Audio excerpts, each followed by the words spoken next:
Hello বন্ধুরা, technical PV সরকার চ্যানেলে আপনাদের সকলকে স্বাগত জানাই। আমি প্রতিনিয়ত আমার চ্যানেলে শস্য বীমার নতুন আপডেটগুলো নিয়ে আসি। তেমনি আজ আমি আপনার জন্য এক বিরাট নতুন আপডেট নিয়ে এসেছি। 31শে জানুয়ারির মধ্যে আলু চাষিদের নাম নথিভুক্ত করতে হবে শস্য বীমায়। নাম না নথিভুক্ত করলে টাকা কিন্তু পাবেন না। তাই আর দেরি না করে তাড়াতাড়ি আবেদন করুন। বিস্তারিত জানতে পুরো ভিডিও দেখুন। পুরো ভিডিও না দেখলে কিছু বুঝতে পারবেন না, তাই পুরো ভিডিও দেখার অনুরোধ রইল আপনাদের সকলের কাছে। তাই দেরি না করে ভিডিওটিকে শুরু করছি। ভিডিওটি ভালো লাগলে লাইক করবেন, কমেন্ট করবেন, বন্ধুদের সঙ্গে শেয়ার করবেন এবং আমার চ্যানেলে নতুন হয়ে থাকলে চ্যানেলটিকে সাবস্ক্রাইব করবেন। ধন্যবাদ, পাশে থাকবেন। রাজ্যের সাধারণ মানুষের স্বার্থে একের পর এক জনকল্যাণমূলক প্রকল্প চালু করে চলেছেন পশ্চিমবঙ্গ সরকার। স্বাস্থ্যসাথী থেকে শুরু করে কন্যাশ্রী, লক্ষ্মীর ভাণ্ডার, যুবশ্রী ইত্যাদি নানা সরকারি প্রকল্পে গ্রাহকরা নির্দিষ্ট ভাতার মাধ্যমে স্বনির্ভর হতে পেরেছেন। ঠিক তেমনি কৃষকদের জন্য এক গুরুত্বপূর্ণ প্রকল্প চালু করা হয়েছে। খরা, বন্যা, আবহাওয়ার বিভিন্ন সমস্যার কারণে কৃষকদের ফসল নষ্ট হয়ে যায়। কৃষকদের এই ক্ষতি কমানোর লক্ষ্যেই পশ্চিমবঙ্গ সরকারের একটি প্রকল্প বাংলা শস্য বীমা প্রকল্প রাজ্য সরকারের বড় পদক্ষেপ।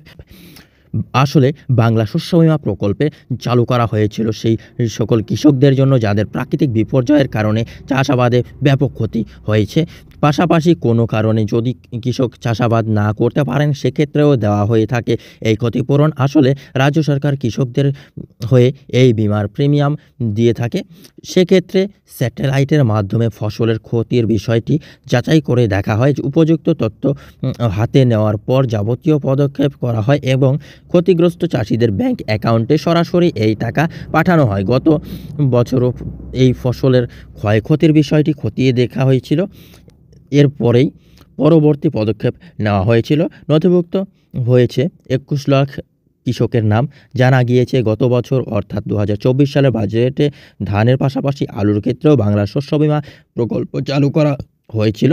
এই প্রিমিয়াম রাজ্যের বহন করবে বলে ঘোষণা করা হয়। ফলে এবারই প্রথম রবি মরশুমে আলু চাষের জন্য এই সুবিধা পেতে চলেছেন কৃষকরা।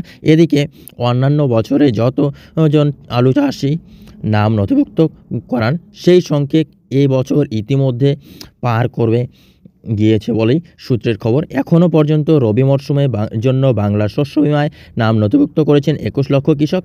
এক্ষেত্রে নাম নথিভুক্তকরণ চলবে 31শে জানুয়ারি পর্যন্ত। ফলস্বরূপ 31শে জানুয়ারি পর্যন্ত এই সংখ্যা আরও বাড়বে বলেই মনে করছে প্রশাসনিক মহল। দফায় দফায় শুরু হয়েছে টাকা পাঠানো বাংলার কৃষকদের জন্য।